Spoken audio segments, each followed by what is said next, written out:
let's talk about something a little different today. We're going to look at the Bhagavad Gita, but maybe not in the way you'd expect. We're not treating it as a religious text. Instead, think of it as a powerful, ancient operating system for leaders, a practical guide for making incredibly tough decisions when the pressure is really, really on.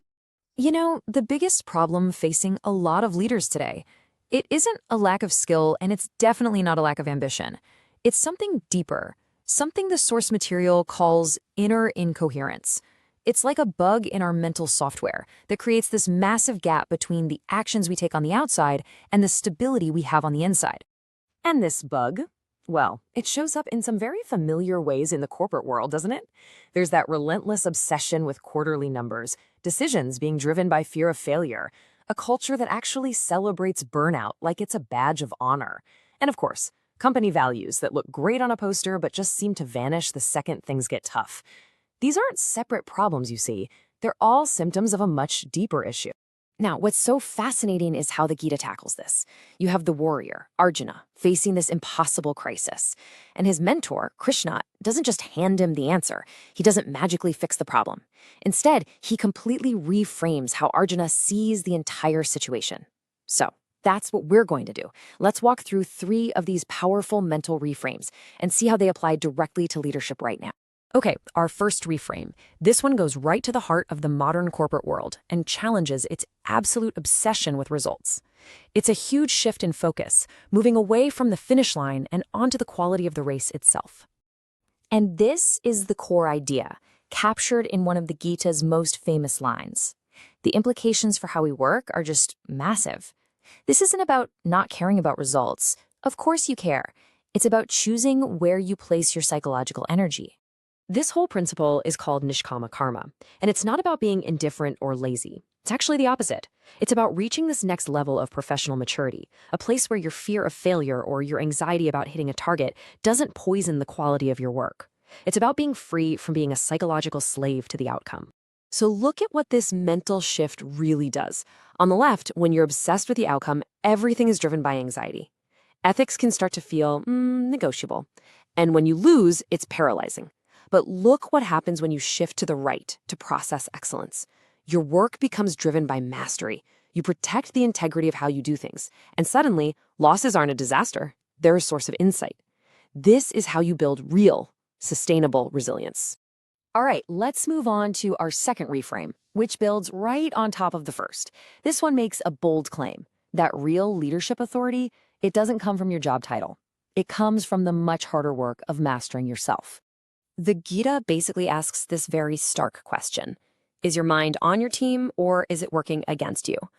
Before you can even begin to think about leading other people, you have to get brutally honest with yourself and answer that question about your own inner world. And the stakes here are incredibly high. An uncontrolled mind just amplifies fear, it distorts reality, and it causes you to just react to whatever is happening. A disciplined mind, on the other hand, creates the mental space to see things clearly, to pause, and to respond thoughtfully. See, a leader's internal state is never, ever a private matter. It ripples out and affects the stability of the entire team. This idea of self-mastery is called samatvam, or equanimity. It's that disciplined ability to stay centered and stable, whether you're celebrating a massive win or navigating a total disaster.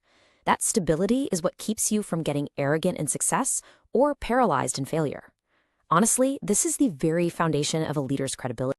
So that brings us to our third and final reframe. This one is all about how you actually use that leadership. It's about shifting away from that old school command and control playbook towards something much more powerful, a model based on empowerment and trust. Just look at what Krishna does. He doesn't order Arjuna around. First, he clarifies the facts. Then he lays out all the potential consequences. He anchors the entire choice in a set of core values. And then, and this is the most important part, he steps back. He leaves the final decision to Arjuna. Now that is the highest form of leadership. It's about creating more leaders, not just more followers. And the difference in the outcome is just night and day. A culture of control, it just creates compliance, it slows everything down and completely kills any sense of ownership. But a culture of trust, well, that builds real capability. It multiplies the intelligence of your whole team. It is the only way you can truly scale performance. Empowerment isn't some soft, fluffy skill. It is a hard-nosed strategic advantage. Okay, so now let's pull all three of these reframes together. Because when you combine them, you don't just get a list of nice ideas. You get a complete, integrated framework, a whole new operating system for leadership. And this is where it all clicks into place. There is a direct, causal link between an inner, personal shift and a hard, corporate outcome. That discipline of nishkama karma, freeing yourself from outcome obsession, that directly produces organizational resilience.